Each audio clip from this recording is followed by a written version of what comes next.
Good evening and welcome to the final of 4 events of Festival Neue Literatur 2014.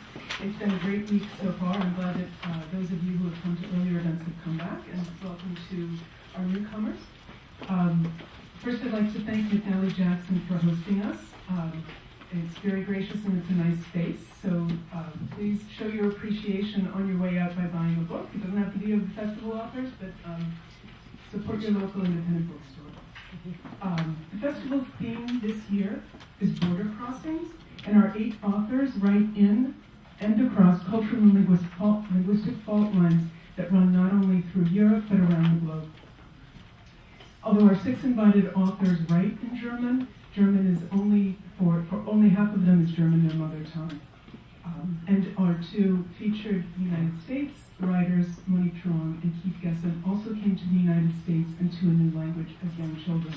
One thing that has become clear over the course of the events of the festival is just how porous the concepts like unified nations defined by linguistic, or nations defined by linguistic cultural unity, just how porous those concepts are and in need of redefinition. And I'm speaking not geopolitically because we all know what's going on in Ukraine, but as a lived experience of the citizens and people who need to move between borders. So this evening we've got 4 writers, 4 of our authors to introduce to you through their works and through the conversation. It's a lot to pack into one event, so I'm going to move along at a good clip, I hope. The way the event will go is the writers will read for about a minute in German and 2 to 3 minutes in English, except for Keith, who will do the whole thing in English. And I'll begin by introducing each author and setting the novel in context. For those of you who have come to previous events, there will be some overlap. You've heard it before, I apologize for that. For those of you who haven't, it will be very cursory, but there's an enormous amount of information on the festival website, so I will hope you take advantage of that to learn more about the authors in the books. The first writer, whom I'll introduce to you, is Olga Grjasnowa. She was born in Baku in Azerbaijan and emigrated with her parents to Germany when she was 11. She's also lived in Poland, Russia, and Israel. Olga's first novel, All Russians Love Birch Trees, was nominated for the German Book Prize. It won the Anna Segers Prize and the Nico Knight Prize as well. And it was just published last year already, by New Vessel Press in Eva Bacon's translation, which is what Olga will read from tonight. And it was named by O Magazine as one of the 10 titles of 2013 that will broaden your point of view. The narrator, Masha, fled Baku with her family for Germany when she was a child, not long after the 1990 January pogroms against the Armenians. Gaining a foothold in Frankfurt has been easier for her than her parents, but she still finds it hard to establish some kind of peace between memories of her past and her new country. Aspiring to be a UN interpreter, she is busy mastering 5 languages and resisting the stereotypes everyone around her seems to be eager to ascribe to her. When Masha's boyfriend dies suddenly and unexpectedly, his death awakens traumatic memories from her past. Masha leaves for Tel Aviv hoping to make sense of the loss and finds that the urge to label others is even stronger there, even more aggressive there than she had experienced it in Frankfurt. The fact that she is Jewish and speaks Arabic but no Hebrew literally it blows everyone's mind, and unfortunately her computer as well, which you will find out in this excerpt.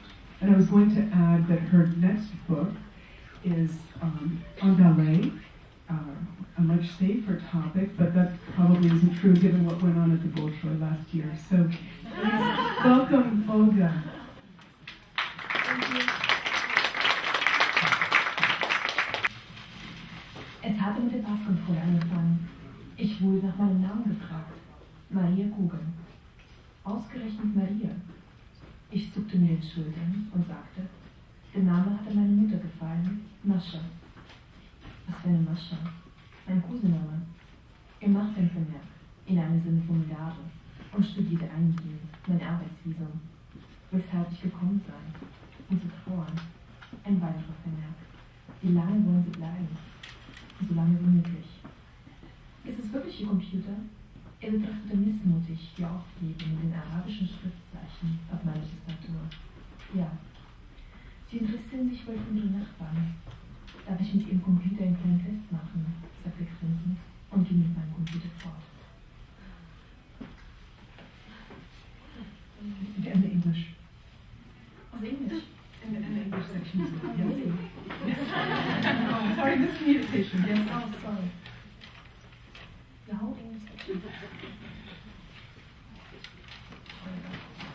Okay, I'm sorry for everything which you were coming now, and I'm already blushing.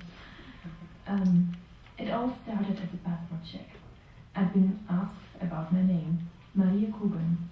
Maria of all names. I shrugged and said, my mother liked the name, Masha. Masha? My nickname. He made a note in one of his forms and studied my work visa. Why was I here? To grieve. Another note on his form. How long are you planning to stay? As long as possible. Are you sure that this is your computer? He scrolled at the stickers with the Arabic characters on my keyboard. Yes. You're interested in our neighbors, huh? Can I take your computer for a little test? He said, grinning, and left with my computer. The situation was serious. Now my suitcase had to be searched as well. This stuff was assigned to two young soldiers, neither of whom could be older than 20. They were wearing transcript rubber gloves and old jokes to loosen up the situation. The girl dug through my stuff, respectfully trying not to look too closely. This earned her repeated reprimands from the other soldier, who was bald. He stood next to her, examining the contents of the suitcase and giving orders. Every piece of clothing, every scarf, every pair of panties was unfolded. All jars were opened. Even my electric toothbrush was tested for explosives. The fact that I'd hardly brought any clothes, but instead many dictionaries, aroused suspicion. During this examination, they questioned me. Whom do you know in Israel? With whom are you going to live? For whom are you going to work? Why are you going to do so? The bold soldier looked him directly in the eye. Why had I come to Israel? And why had I not come sooner? And why not forever? The female soldier lifted through my Arabic dictionaries with her long red fingernails, her tone too, becoming increasingly aggressive. Why had I traveled to Arab countries? And what did I know about the Middle East conflict? Do you speak Arabic? Yes. Why? I studied it. Do you speak Hebrew? No. Do you have a boyfriend? Yes, no. I mean no. Is he Arab, Egyptian, or Palestinian? No. What is he then? Dead. They looked at each other, irritated. When did he pass away? The young woman asked shyly. Recently. I'm sorry. The female soldier showed the tiniest of sympathetic smiles. How did he die? The male soldier asked. Pulmonary embolism. Was he Arab, Egyptian, or Palestinian? I was still trying to figure out if he'd really just asked me this question when we heard the following announcement. Do not be alarmed by gunshots. Security needs to block suspicious passenger luggage. Thank you.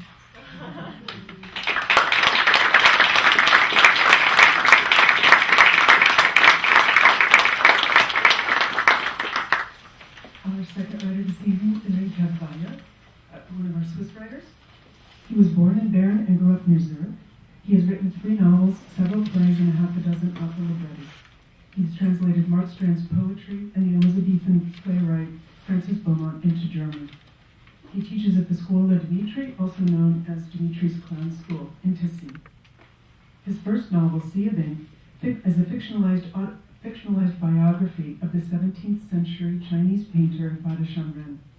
His third novel, Ocean of Milk, is a portrait of the Hungarian Indian painter Amrita Shergill, known as the Frida Kahlo of Born in 1913, Amrita spent her early years in Budapest, but moved back to India when she was 8 years old. There, her artistic talent was evident early. At 16, she returned to Paris, where she studied at the École des Beaux-Arts. She was deeply influenced by Cézanne, Gauguin, as well as, after several months in Florence, the Italian masters.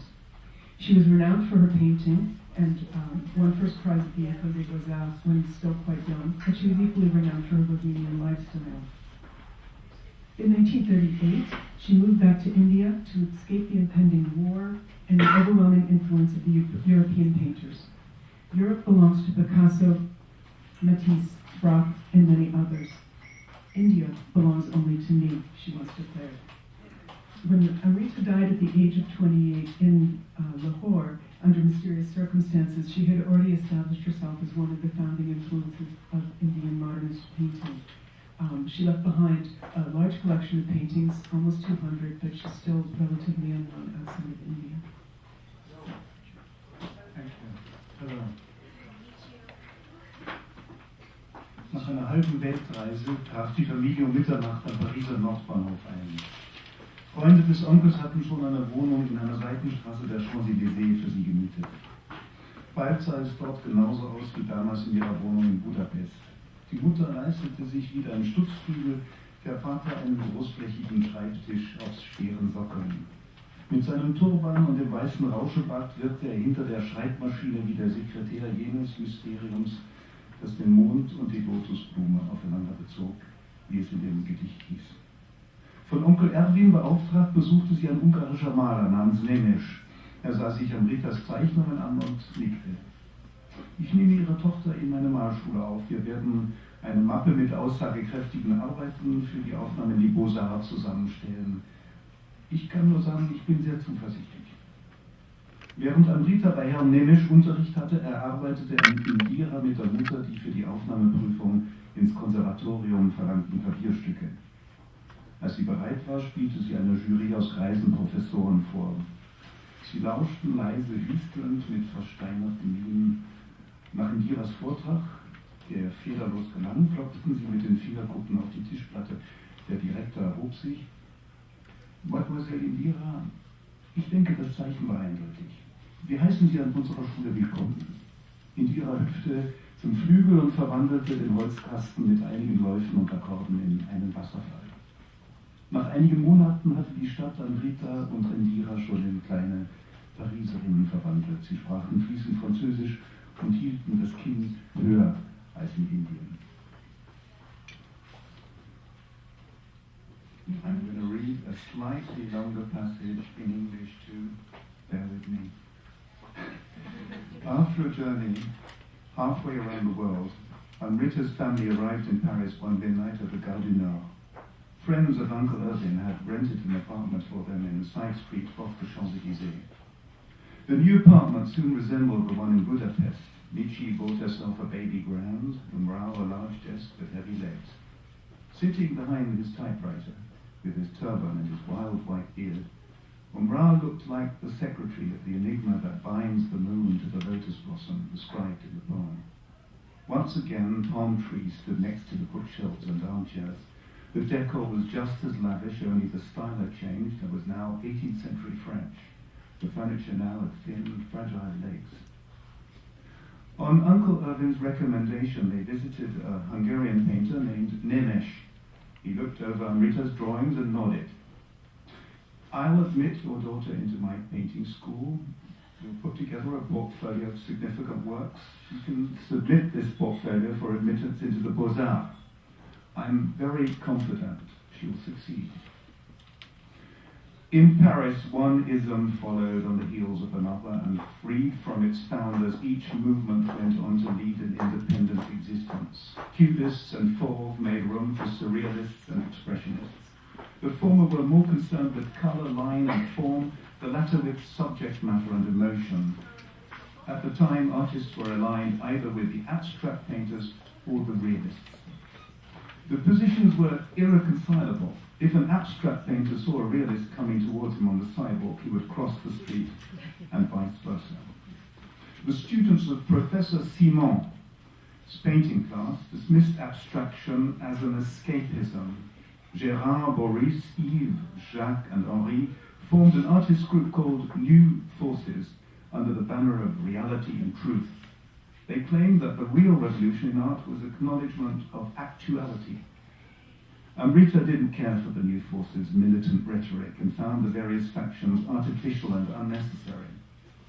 I draw distinctions between city and country, between land and sea, between sea and sky. Why must I distinguish abstract painters from realists on top of that?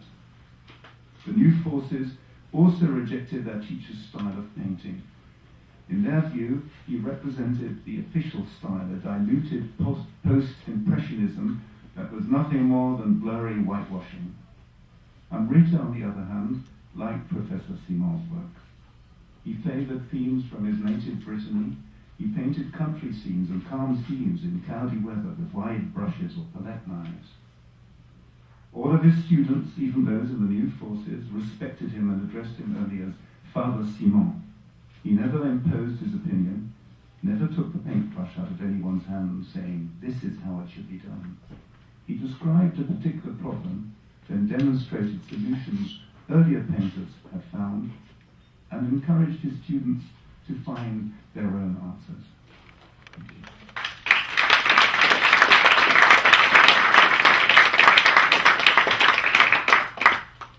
Math is not my forte, so I've been speaking of 4 writers, but we actually have 5 up here, for those of you who can count.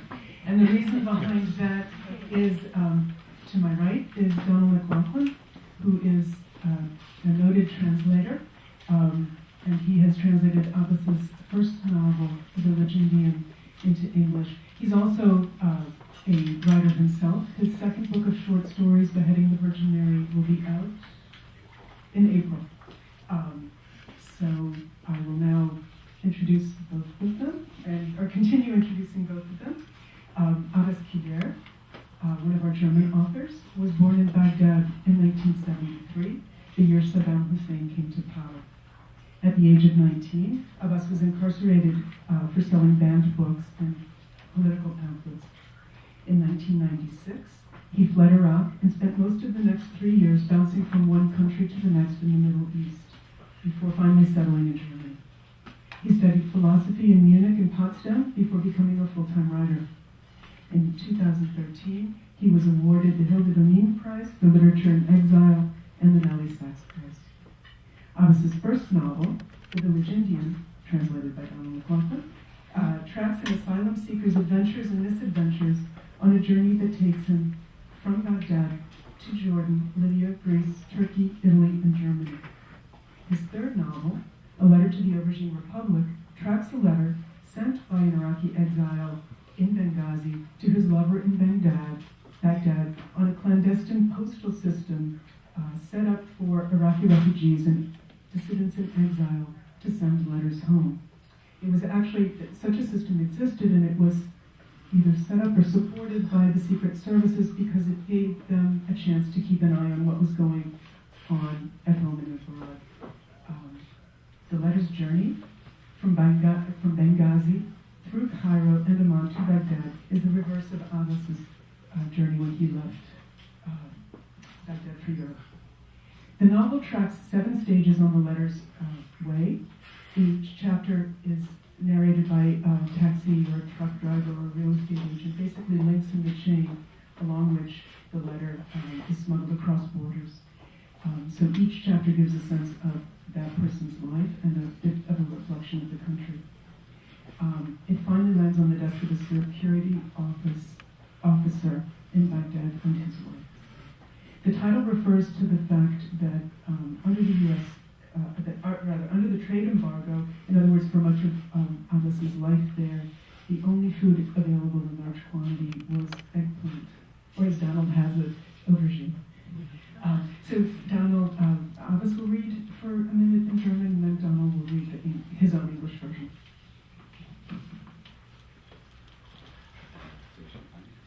Assalamu alaikum, Friede sei mit euch.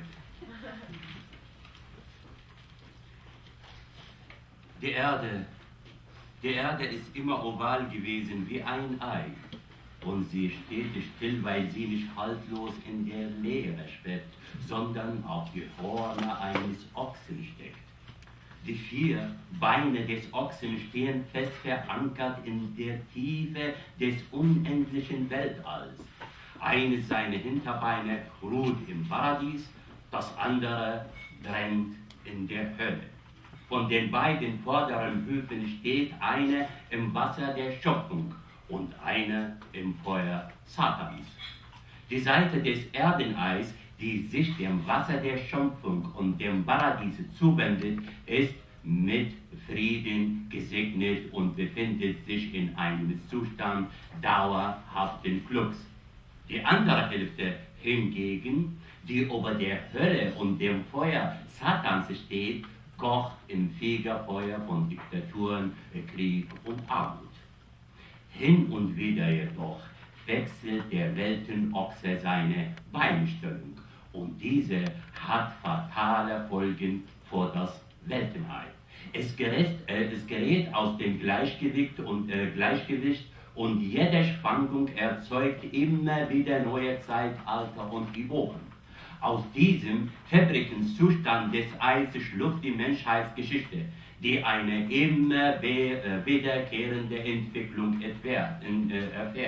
Zuerst erlebt die eine Seite der Erde, die Hälfte der Menschheit, Vollstand, dann aber voll tiefe Dunkelheit. Es ist, wie Nietzsche sagen würde, eine ewige Wiederkehr des Immergleichen. Die Geschichte verläuft nicht linear, sondern im Teufelskreis eine wechselnde Abfolge angenehmer und unerträglicher Ereignisse. Dank der Weisheit des heiligen Ochsen waren jedoch das Lachen und das Weinen in der Welt gerecht unter den Menschen verteilt, bis vor einigen Jahrzehnten der Ochse plötzlich in seiner Beinestellung erstarrte. Seitdem steht die Welt still. Für die Menschen, die zuvor in der Dunkelheit lebten, währt diese weiter fort, während die anderen weiterhin in vollem Licht und Glanz stehen. Und niemand im Universum weiß, warum der Ochse sich nicht mehr bewegt. Auf der dunklen Seite des Eis beginnt die Geschichte eines Briefes, die ich euch erzählen will. Sie spielt in Afrika und in Asien, genauer in Arabien. Ganz genau gesagt beginnt sie in Libyen und endet im Irak. Und um mikroskopisch exakt zu sein, spielt sie in diesen armen Ländern in den allerdunkelsten Gegenden, den Stadtvierteln Gaddafi City in Benghazi und Saddam City in Bagdad.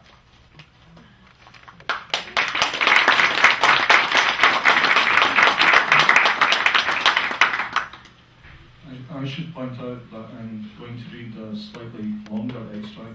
I should also mention it's a completely different extract, so that those of you who know German and English don't think I've suddenly become a really terrible translator. Or innovative. In the reader that was produced to accompany the festival, there's chapter 2 of the book. I'm actually reading the beginning of chapter 4. Each chapter in the book is narrated from the perspective of a different link in the chain, as Tess mentioned. Okay. So this is chapter 4. The narrator is Latif Mohammed, also known as Abu Samira, 52 years old, a truck driver, and this is Tuesday, the 5th of October 1999, in Amman in Jordan. Bashir, 34, and a paternal relative, seems very busy. I've been in his office in the Al-Iraqi travel agency for several minutes already, and he's not saying anything. Sorry, Abu Samira. Finally, he opens his mouth. I've a lot to do today. Every time a bus from Cairo or Damascus arrives, I have to fetch any post and sort the letters by town. Look, the piles for Basra and Baghdad are towering over others. See? Yes, I can see that. Baghdad again, he says loudly, reading an address. He puts the letter on one of the piles. is trying feverishly to sort by time the chaos on his desk. I've been stuck in the office for hours trying to deal with the backlog. It won't be long before the other drivers come for their letters. You have to leave now, don't you? Though it's not true, I say, yes. There are lots of letters for Baghdad, but you can only deliver 10. Many other drivers also want letters for Baghdad. $100 you'll get. $100 are a blessing right now, I say with a smile. Bashir reaches into the pile, counts out 10, and notes something in his pad. He opens a small cash box, removes $100, and hands them to me. See you next week, and have a good journey. Goodbye, Bashir, and take care, I say, and leave the room. For 4 years, Bashir has been living in Jordan. To begin with, he worked as a cigarette seller. He'd wait every day for truckers like me, smuggling cartons of cigarettes from Iraq to Amman. He bought the cigarettes directly from the drivers, then sold them by the packet on city centre streets. All this was illegal. He had to make damn sure no policeman caught him. Though the Iraqi brand Sumer was almost half the price of Jordanian brands, there weren't many people willing to buy the lesser quality Iraqi tobacco. Only the Iraqis themselves liked these cigarettes, presumably because the name reminded them of Sumerian and Babylonian civilization. Most people, however, simply had no money, and so could only occasionally smoke ancient Mesopotamia. Bashir continued selling his Sumer. Anyway, I'd got into the habit of spending a few hours every weekend in a cafe called the Babylonian Lion. Business people sometimes came in, looking for cheap labor. When 3 years ago I was in there once with Bashir, a young, good-looking Iraqi turned up, really oddly dressed. Wearing a white suit he was, and a black cowboy hat. He wanted to know whether, among those looking for work, there was a graduate of economics or tourism. Bashir, true, had attended university in Baghdad, but studied something else, mathematics. We looked round. No response from the others, it seemed. Bashir hesitated a little, then up went his hand suddenly. Will math do? He went off that day with the Iraqi cowboy. The guy, I was later to learn, was the well-known businessman Ali al-Bahadli, the owner of the Al-Iraqi travel agency on King Talal Street. Bashir, aware of his happy and privileged position here in Jordan, has worked for al-Bahadli ever since. Each time I visit, I note the miserable circumstances of my fellow countrymen here. They're everywhere in Amman. Some sleep on the pavements of city centre streets, on Hashmi Square, in the ruins, the factories, on building sites where the houses are still unfinished. All that matters to them is survival. There are girls who work in brothels, and young men prepared to be rent boys. So many of us Iraqis populate the country that Jordanians are sick of us. And Bashir, at least he's managed to fetch his wife and son from Baghdad and rent a small apartment here. Thank you.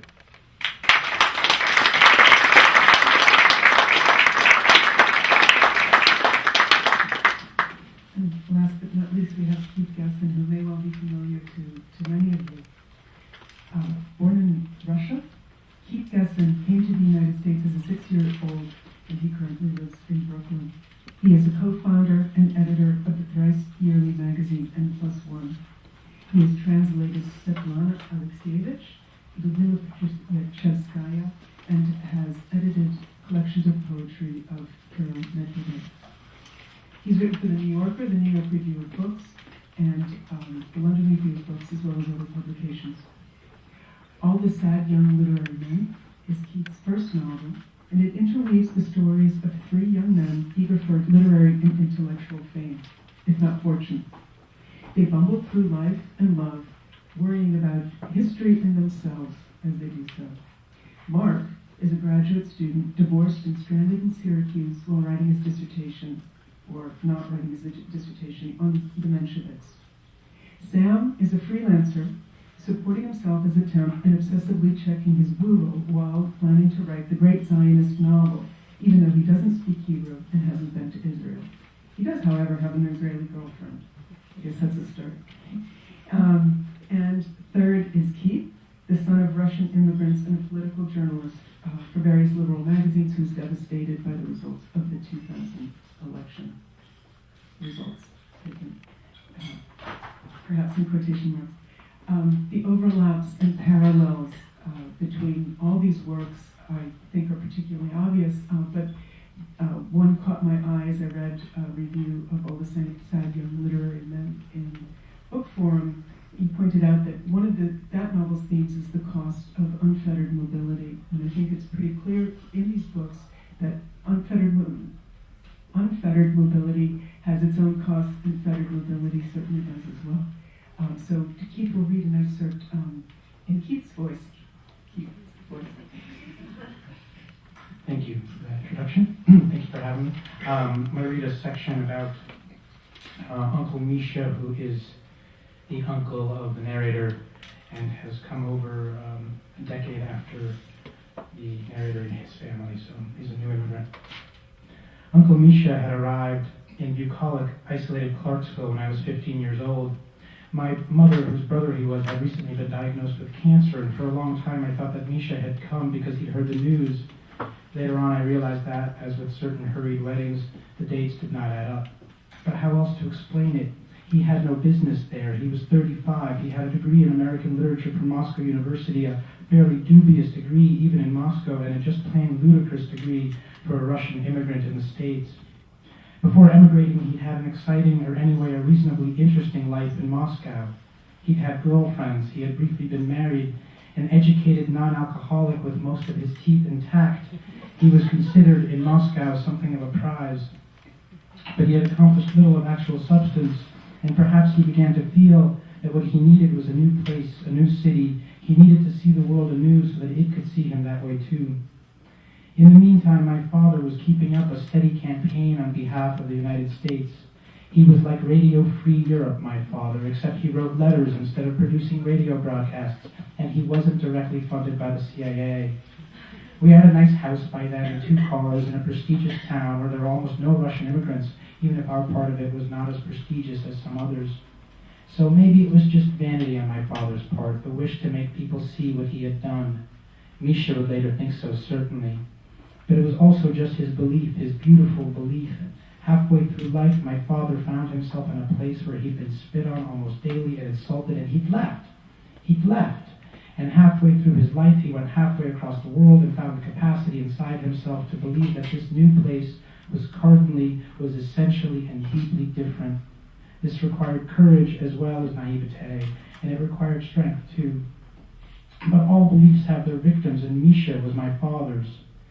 He made some brave forays into the world upon arriving in America. He went to the libraries, the mall, he went to movies and even some bars, though he couldn't afford those, and then he stopped. Eventually he settled in to the partial annoyance of my father, who thought he was turning down good job opportunities in the room next to mine and at the dinner table feeling trapped. He spent all his time feeling trapped and fooled, and he believed it was my father who had fooled him. "You're like the Bolsheviks," Misha said one day. It came to him, he said, as he drove through the old Protestant section of Clarksville, past the big churches, the grand mansions set way back from the streets with lawns stretching to them like golf courses. All the places Misha knew by now he'd never be able to afford. "You keep talking about this bright, luminous future. Meanwhile, we're all living in shit, and you don't care. You keep talking about it and feeling great." "Are you talking about this house?" my mother said.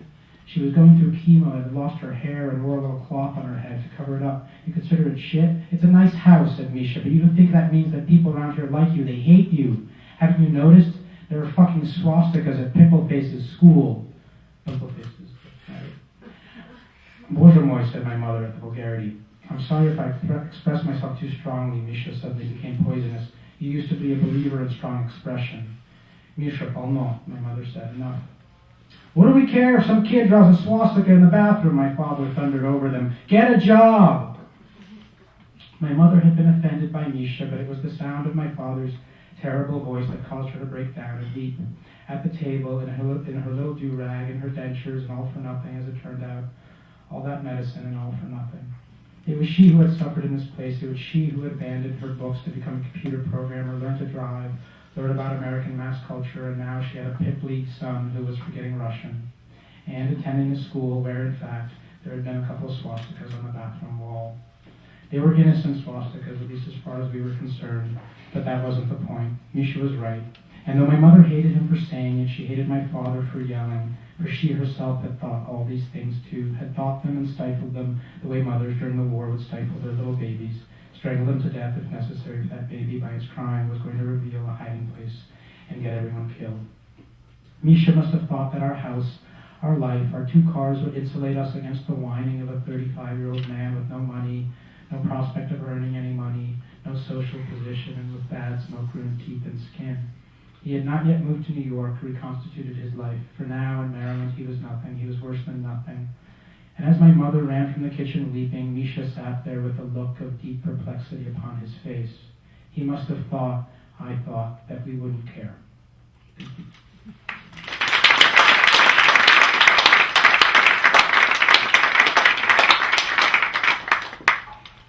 One of the strongest themes also, or topics in these books and in these writers' lives is the interplay between languages. And I have all sorts of questions about the interplay of language and fiction and writing and so forth, but we'll have to focus it. But also to give you a sense of each author, I'm going to ask a rather open-ended question. And we'll start with Abbas, because he learned his second language as the oldest. I believe, how old were you, 23?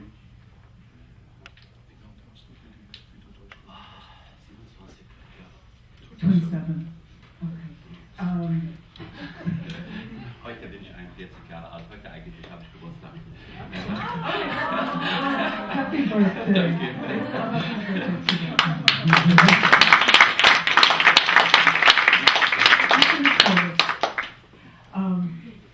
You've said in an interview that the German language was a salvation for you, eine Rettung, die deutsche Sprache. Could you explain what you meant by that, or how you experienced German as a salvation, since you came to it so late? I should add that Abbas writes poetry in Arabic, but for his fiction he uses German. Das ist überhaupt diese schwierige Frage. It's a difficult question. Es ist wirklich schwierig, auch darüber zu reden, weil ich jetzt zum Beispiel 3 Romane auf Deutsch geschrieben habe und ich habe eigentlich auch fast viele arabische Begriffe und Worte echt vergessen.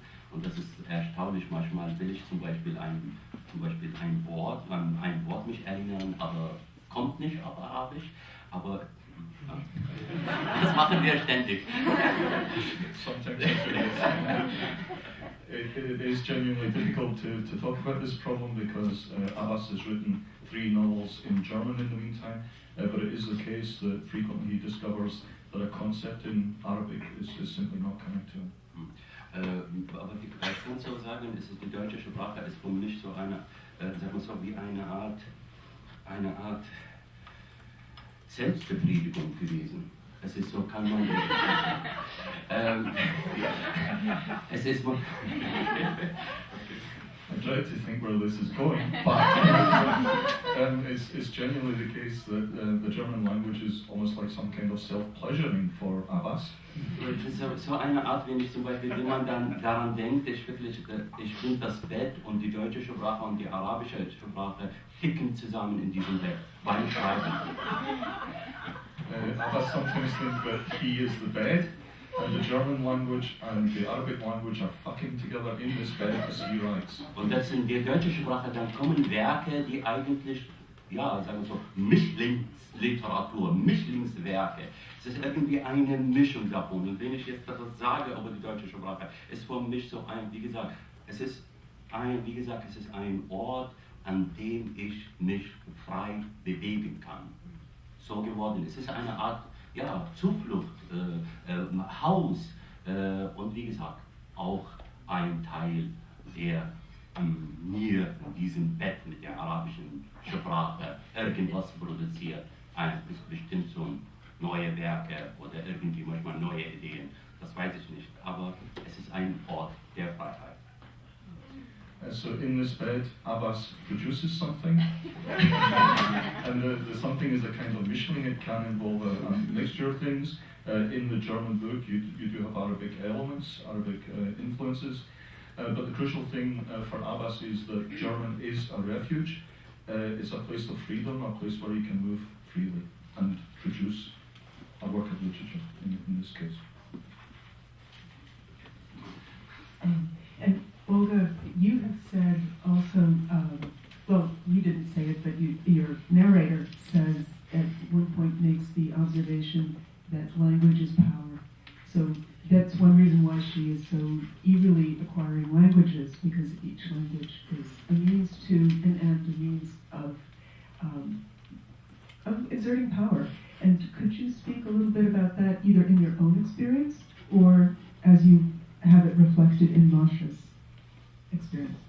Well, at least in Germany, it's a big difference if you're speaking with immigration offers in German, or in proper German, or in a broken something.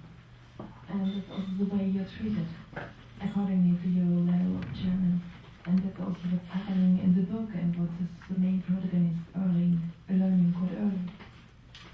And language is always power. If you speak a language, you can grab the culture, you can make yourself understandable. And of course, it also depends what kind of language you speak. If somebody at least in Germany grew up with the knowledge of French and German, or bilingual English and German, then this person is regarded as somebody quite educated, from a good family, very cultural background, but if somebody else is is unfortunate enough to be fluent in Turkish, Arabic, and German, then he's bi-illiterate, or regarded as bi-illiterate, because this course doesn't allow anybody from a three-world country to be fluent in German. So we've got language as a space of freedom. We've got language as power, and language can also be opportunity. There's a very moving passage in Olga Grjasnowa, Young Literary Men, where Keith is looking at his father and thinking of other men of his with comparable education and background and so forth, but without the heavy Russian accent. And it's a realization that his father never will be in the United States what he could have been under different circumstances in Russia. So could you comment both about either your approach to language in that particular setting in sort of the Keith family dynamic, or in addition, about you often travel back to Russia, and you report on the situation there, you report on it in English, and I know that you've had some tricky situations occasionally for various situations while you're reporting. And how is it being a emigre? I'm sure your Russian is good, but they can probably tell right away that you're not always there by the slang, or anyway, just if you could talk a little bit about your experience going back and forth between the two countries, that would be great. Yes, they can tell that I'm not quite Russian, because some of the verb endings are tricky, and I put the stress on the wrong syllable sometimes. But they don't think I'm American; they think I'm from the Baltics. Is that a good thing? Is that no? Yes. To answer the question, I mean, I was thinking about that the story that I read from, and there's so much in American literature right now. There's so many Russian-born writers writing about their immigrant experience, and I almost feel like I don't really have an immigrant experience. I came over when I was 6. I don't really have an accent when I speak in English. I can always pass. And so when I think of my immigrant experience, I can only really imagine it through the lens of my parents, who did have and do have strong accents. And America is very welcoming to immigrants. And when I feel the need to be angry with America, which is fairly often because of its various problems, I have to overcome in myself a kind of sense of gratitude to be in the U.S. rather than being in Russia. And I am grateful to be here rather than there. It's much better here. And so I always have to think about my parents and just how they're not treated, they're not always treated as fully American despite having citizenship. And then I can get a little bit angry with America. In the case of Richard's novel, well, Richard grew up bilingual in English and German. His mother is English and his father is German, and so you move between the two languages pretty naturally. But you've chosen for the subject of this novel a woman who was fluent in quite a few languages. She was brilliant, Amrita Shergill, but the language that seemed most important to her was painting. And do you have comments or a view on what color meant for her as a language? Very interesting question. I think you could read her paintings as a political statement and possibly a linguistic statement, because there is clearly a difference in her painting when she paints in Hungary and when she gets to India. She says, "I'm going to India to paint India because India is the language, is the country of color." And that was more pronounced, I suppose, in the 1930s, 40s than it is today. But certainly she goes through a very black and white, a very black phase in her Hungarian painting. And I suppose that's pronounced also because of the political colours in that time. Hungary was in league with the fascists in the late 30s and in the 40s. That's when she was still in Hungary, and that's when she was still painting. And it was just a matter of a couple of months before she could that she got the right visa to get out to India, which was really basically at war with the Germans, because of course they were allies with the British. So I would say yes, it's a form of language, because that was the language she could relate to, rather than partly Yiddish, Hungarian, French, and also Hindi, which she had from the family background. I would like to jump back to something that Keith said about America being welcoming. And one of my questions for, I suppose it's relevant to the European, to the German and Swiss writers, is there a European melting pot in your experience? Germany is more welcoming than Switzerland, as we saw in the recent referendum. America itself, I think now, in the last decade, it's gone from 5% of the population being foreign-born to closer than 15 now. Switzerland is second highest foreign-born residents at 23%. And this can be experienced as opening or as threatening. So, in your experience, is a melting pot possible in Europe?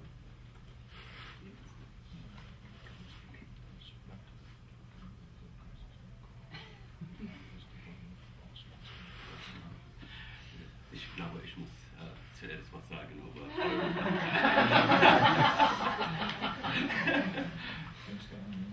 So Abbas is going to begin by saying something about Europe. zuerst mal natürlich in Europa gibt es noch viele Schwierigkeiten. Ich rede erst nur über Deutschland.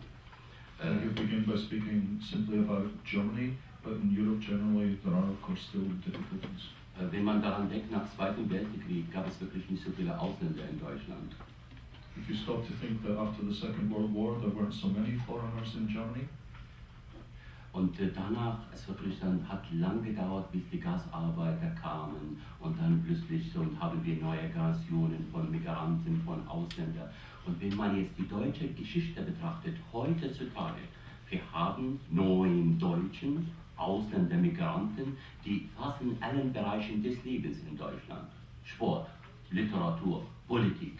Das heißt, in 50 Jahren oder vielleicht weniger haben die Deutschen mit den anderen so viel geschafft in der Geschichte, das muss man wirklich sagen. Und das ist eine unglaublich großartig. So initially after the war there weren't many foreigners in Germany, and it took a long time actually until the first Gastarbeiter, as they were called, guest workers, arrived. But over a period of 50 years now we've reached a position in Germany where foreigners are represented in many different ways, in sport, in art, in politics, etc. So Abbas would praise the Germans for having come such a long way in that period. Aber Probleme gibt es genug. And yet there are enough problems Und in nowadays too. Europa, wie man heutzutage zum Beispiel mit den Flüchtlingen geht, mit den Asylbewerbern und wie man sie behandelt. Sie würden als Tiere behandelt. Aber die Frage ist, würden sie nicht auch als Tiere und in Amerika auch so behandelt?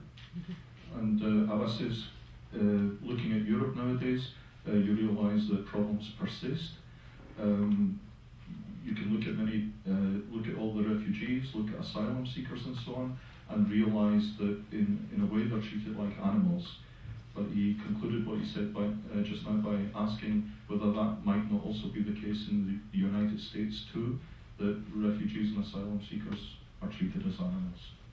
Ja, und würde ich jetzt nicht mehr sagen. Das wäre damit ich nicht so politisch alles werde. And you'll leave it at that in order not to become too political. I did not mean to suggest with my question that the melting pot was free of issues in the United States. There are a lot of lumps in that melting pot still that need to be worked through. Olga, many of your characters are refugees, or they're illegal immigrants, or they're legal immigrants but not accorded the respect of German citizens. There's a number of scenes in the book where characters with, Turkish parents or other parents, obvious foreigners, are just assumed to be in the way or a threat or unwanted, even though they've been born in Germany. So could you respond to Abbas's answer and also how you present the situation in your novel? Well, the good news is that Europe can be very, very welcoming to people, but only for white people with European passports. Everybody else has to stay outside. As for getting asylum in Europe, especially in Germany, it's impossible. Absolutely impossible. It's not, because the borders of Europe are closed. People are always trying to get by boats to Europe, but it doesn't work out. Actually, there are even special forces for having these ships and are fully armed in the sea to get all the refugees out of Europe. And this is a point which is never in the media. What we get in the media is always this impression, there are 150 people drowned in the sea close to Europe. But we never actually ask ourselves how they got into this situation and why everybody's coming into very bad, into boats which are actually in a very bad shape. It's a question which I never discussed. And so, even if the people are native to Europe, then they have to leave the country immediately, because you cannot claim asylum in Germany if you pass through a border of any other country, and Richard or Keith, did you want to comment further, or should we move to the next? I guess I would clarify that in the U.S. obviously there's a very terrible discrimination on the southern border, right, against Mexican immigrants, and it's only a certain kind of white person who is welcomed into the country. Right, there are plenty of parallels between unfortunate parallels between the United States and Europe on that front. I would say Europe is still a young political and particularly cultural unified territory. So I think Europe is still going through a process of defining its own geopolitical identity. So in this phase, there is a lot of nervousness being what now is perceived as a pressure on European borders, which we read every day in the newspapers. But I think one also has to see that Europe has come a long way. I would like to take up your point, Abbas. I mean, think of it, the incredible aggression coming from Europe even 50 years ago in the last century, and where we've come now, particularly Germany and also Switzerland. I mean, Switzerland for me has been, my experience of being born in Switzerland, raised in Switzerland, that it's been spearheading a kind of European identity with a multicultural, multilingual background I've got, and Switzerland has given me. And it's a difference to have that background and then welcome the kind of internationalism with other people. I mean, that's the thing, the process, but I think needs time. It simply needs time. Movement across borders, whether legal or illegal, and or voluntary or involuntary, is obviously the other unifying thing. And I would like to ask each of you what rootedness means. Rootedness used to mean, less so in America, but in Europe, you're born in a village or in a town, you grow up, you stay there, generation after generation.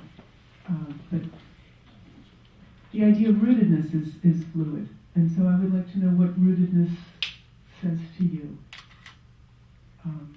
Does anyone want to start? Or?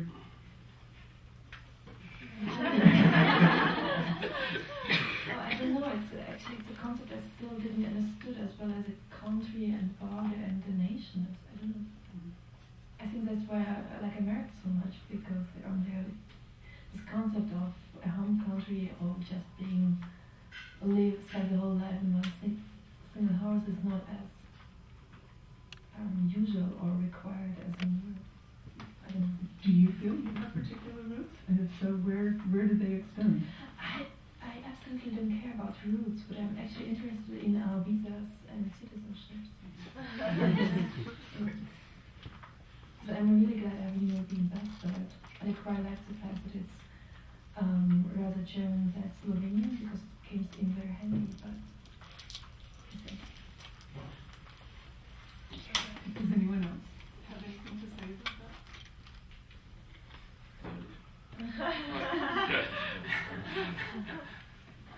Ein Teil der Menschheitsgeschichte. Es ist die Kultur, gehört zu allem. Kunst, Literatur gehört zu allen Menschen. Gehört weder zu Europa noch zu Afrika oder zu Asien. Ich glaube, weil es ist Kunst im Allgemeinen, Philosophie, Denken, Menschlichkeit, Menschenrechte universal sind. Sie gehören uns alle. Ob sie in Europa oder irgendwo anders. Und jeder, der solche Ideen oder das betreibt, es ist eigentlich hat Wurzel irgendwo.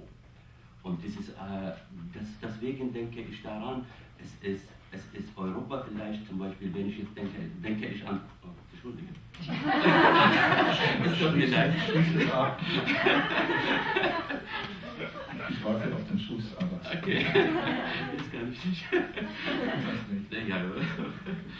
Okay, well, Abbas began basically by rejecting the notion of roots, and he, in doing so, he was really focusing on culture, on literature, on art, and saying that these belong to everyone. Yeah, these don't just belong to Europe or just belong to the United States, and the same goes for humanity.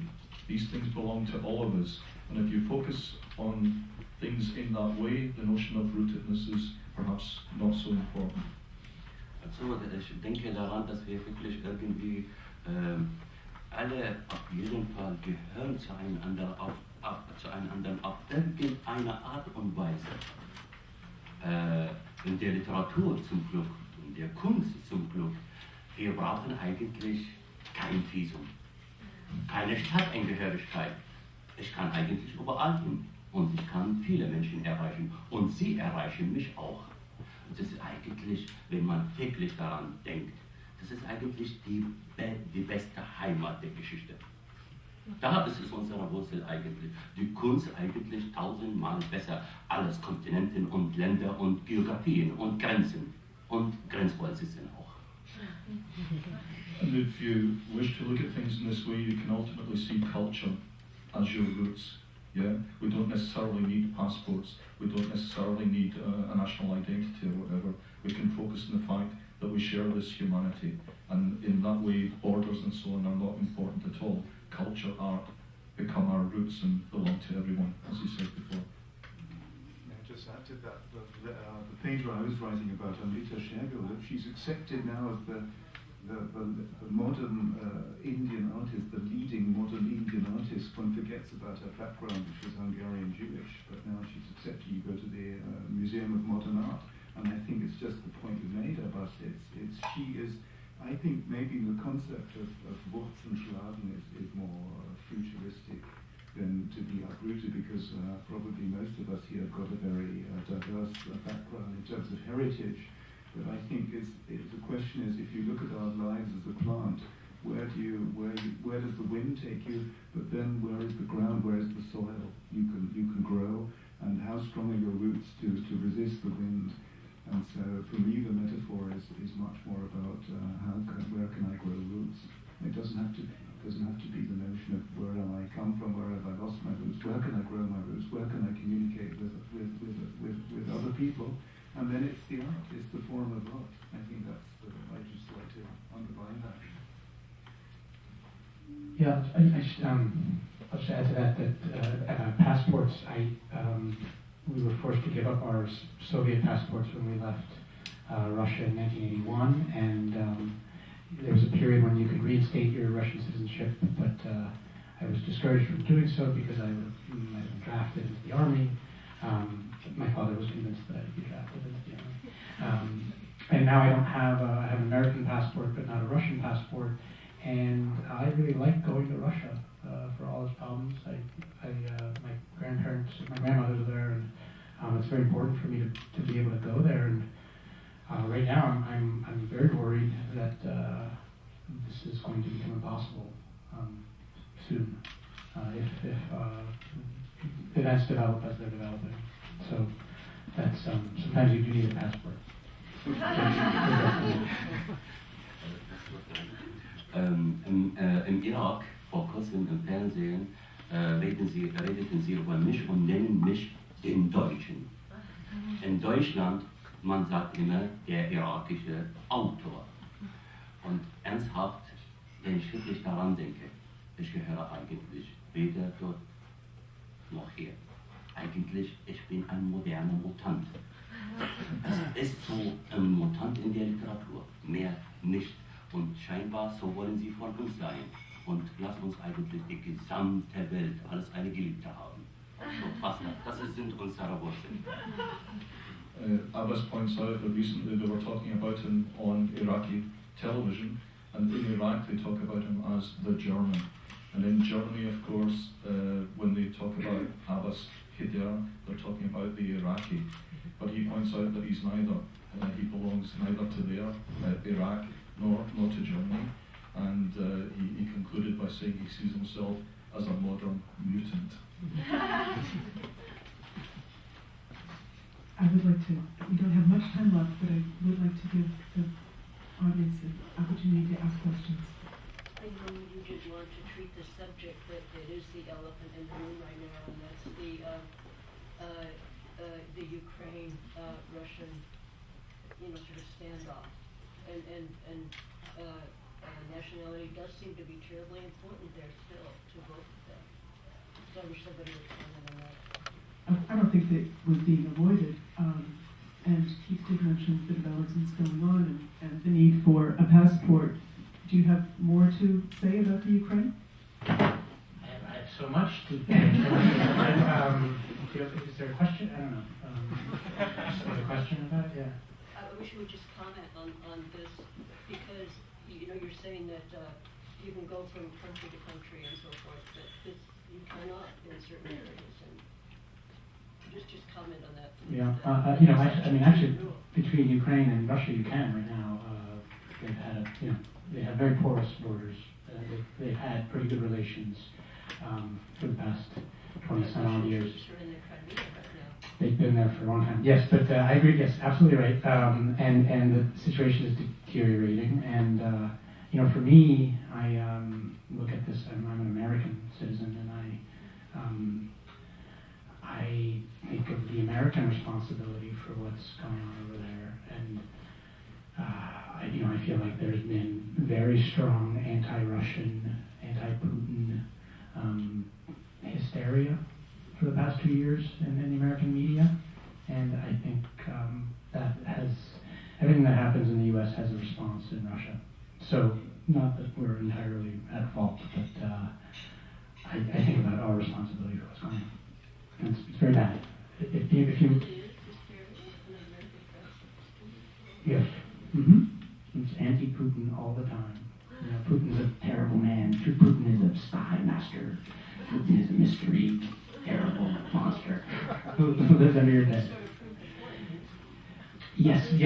Well, it was a self-fulfilling prophecy. Yeah. Mm-hmm. Is there another question in the audience? There was an interesting question yesterday at Powerhouse about the role of the author and perhaps thinking about yourselves as collective authors and serving a collective mission. So I would like to ask you again, how do you see yourself as an author? What is your role? Do you feel a part of a community, whether it's a local or an international community? Or are you all just individuals alone with your laptops? Du fängst an. Ist genug, habe ich.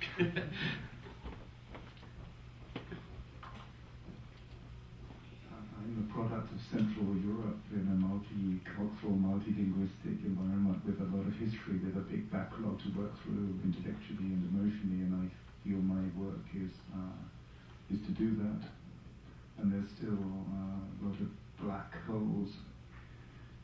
My next project is trying to connect these things by seeing the connections in the 20th century between this sort of underground level of connections that come up. So I find the work I do is witnessing the past and trying to see connections that I haven't seen through my other work, which is academic and which is the history of theatre.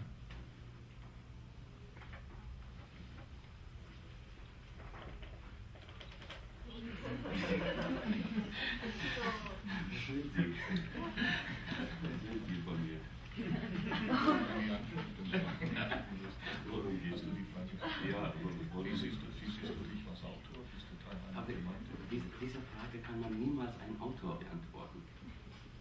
This question can never be answered by an author, Abbas says. Ja, ich weiß, aber das ist das, was ich meine. Das ist so schwierig, weil ein Autor kann das wirklich nicht. Ich glaube, die anderen können besser. Aber vielleicht kann ich irgendwas sagen, was ich darunter verstehe. Abbas says it's very difficult to answer this question as an author. It may be that others, critics for example, could say more about it or answer it better, but he'll try to explain the following. Vielleicht eine kleine Geschichte. He'll tell you a little story. Letztes Mal war ich in Bagdad, da waren 2003, waren auch die Amerikaner da, waren Bombenanschläge und alles mögliche, es war alles Chaos.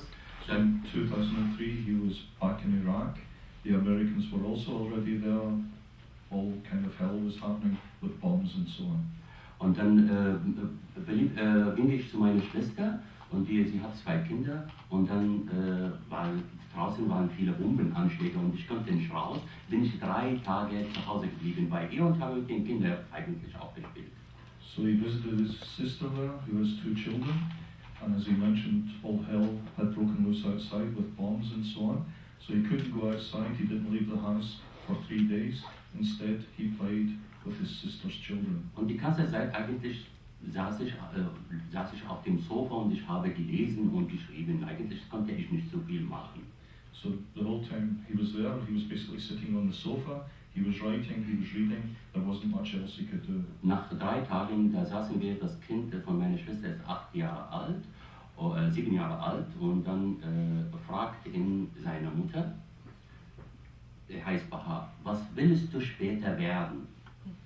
So after these 3 days, Abbas is still in the living room, and at some point one of the children, at the age of 7, was asked by the child's mother, what do you want to be one day? Und er sagte, ich will Schriftsteller und Dichter werden, wie mein Onkel Abbas. And he answered that he wanted to be a writer and a poet like his uncle Abbas. Dann der Vater dann fragt ihn, und was macht ein Schriftsteller und ein Dichter? And the child's father then asked the 7-year-old, and what is it then that a writer and a poet does? Der hat mich so angeschaut und gesagt, nix, der hockt nur auf dem Sofa. And the child looked at Abbas and answered, absolutely nothing. He just lies around on the sofa all day. Also, so machen wir Literatur. And that's how we make literature.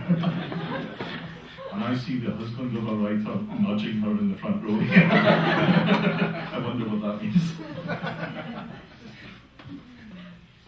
Olga and Keith, did you have anything to add? Do you sit on the couch all day?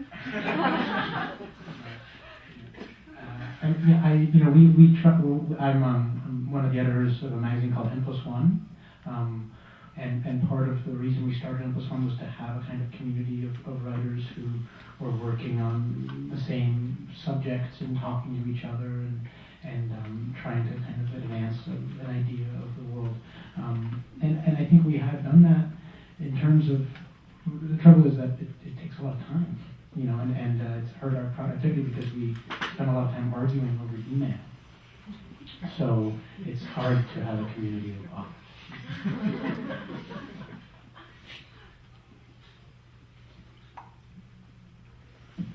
Yes. Well, as I learned, obviously I'm part of this community of young German writers who are actually, whose thought it is that German literature became so boring because they all went to a writing school. There was a recent piece in one of the major papers saying, well, there have been a long continued discussion, but one of the charges similar to here is that MFA programs, their version of MFA programs has destroyed German literature. And she sometimes trotted out as proof. But that was my biggest achievement so far. And the last one, well, actually quite a fun story. I went to Israel to promote my book, where it was rejected by every single publishing house at least twice, or 3 times. And afterwards on the airport, after Ben Gurion, when I landed in Berlin, I was asked by Israeli security service if I would like to work for Israel. That's Still another possibility. Okay, thank you for your attention. Thank you for your patience. Thank you to all the authors for joining us. Thank you to the festival organizers, particularly Grace and Brittany, for all your help with the not so easy logistics all the time, and in McCown as well. The others have all been thanked in the long list today. Thank you all very much. You know who you are. All those questions that you were too shy to ask in public, you can now ask over a glass of wine.